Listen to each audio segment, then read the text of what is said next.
नमस्कार दोस्तों, आज हम एक ऐसे युद्ध पर चर्चा करने जा रहे हैं जिसने दुनिया के महान साम्राज्य की जड़ें हिला दी। जी हाँ, आज हम बात करने जा रहे हैं ग्रानिकस के युद्ध की। यह युद्ध 334 ईसा पूर्व में अलेक्जेंडर यानी कि सिकंदर और फारस के क्षत्रपों के बीच में लड़ा गया।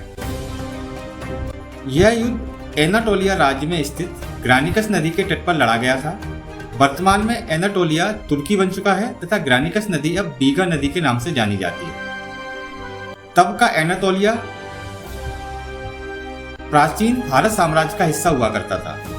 यह साम्राज्य आज के इराक, ईरान, तुर्की, सीरिया, इजराइल और मिस्र जैसे 30 से अधिक देशों तक फैला हुआ था। दुनिया के विशाल और महान साम्राज्यों में से एक था तथा उस समय यह साम्राज्य अपने वैभव और शक्ति के चरम पर था। फारस में तब हकामनी वंश के राजाओं का शासन हुआ करता था। जब यह युद्ध हुआ तब हकामनी वंश के राजा डेरियस III, जिन्हें दारा तृतीय भी कहा जाता है, फारस पर शासन कर रहे थे। कहा जाता है कि फारस इतना शक्तिशाली और विशाल था कि उस समय इसे हराना मात्र एक भ्रम माना जाता था। और इसी भ्रम को तोड़ने के लिए तात्कालिक मकदूनिया के राजा सिकंदर यानी कि अलेक्जेंडर लगभग पूरे यूनान को अपने साथ लेकर फारस अभियान की ओर कूच करता है। इस अभियान में स्पार्टा शामिल नहीं था।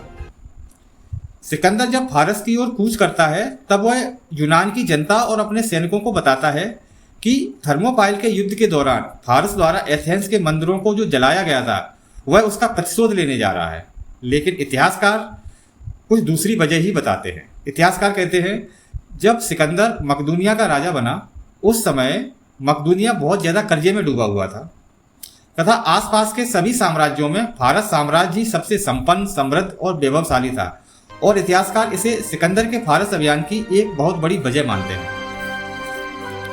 जब सिकंदर फारस की ओर कूच करता है यह खबर डेरियस III यानी दारा तृतीय को पता लग जाती है, लेकिन दारा इसे गंभीरता से नहीं लेता और सिकंदर को रोकने के लिए अनातोलिया राज्य के आसपास के जो भी क्षत्रप हैं उन्हें सिकंदर को रोकने की जिम्मेदारी दे देता है। अब होता क्या है, जब सिकंदर की सेना फारस की ओर जा रही थी तो रास्ते में एक जगह मिलती है हेलेस्पोंट, जो यूनान और फारस के बीच में विवाद का विषय रहा करती थी। जब सिकंदर इस जगह को पार करके आगे बढ़ता है और वह बीगा नदी के यानी कि ग्रानिकस नदी के तट पर आ जाता है, तब जो फारस के क्षत्रप थे जिन्हें जिम्मेदारी दी गई थी सिकंदर को रोकने के लिए, उन्हें वास्तविक खतरे का एहसास हो जाता है। वो सभी एक जगह इकट्ठे होते हैं और सिकंदर को रोकने के लिए ग्रानिकस नदी के तट पर इकट्ठे हो जाते हैं और अपनी रणनीति बनाने लगते हैं। अब ग्रानिकस के नदी के एक किनारे पर फारस के क्षत्रप अपनी सेनाओं को लिए खड़े थे तथा दूसरी तरफ सिकंदर अपनी सेनाओं के साथ आ गया था। सिकंदर की एक रणनीति हुआ करती थी, वो हमेशा अपनी सेना के सबसे आगे कमांडर के रूप में चलता था। इससे सेना का मनोबल बढ़ता था।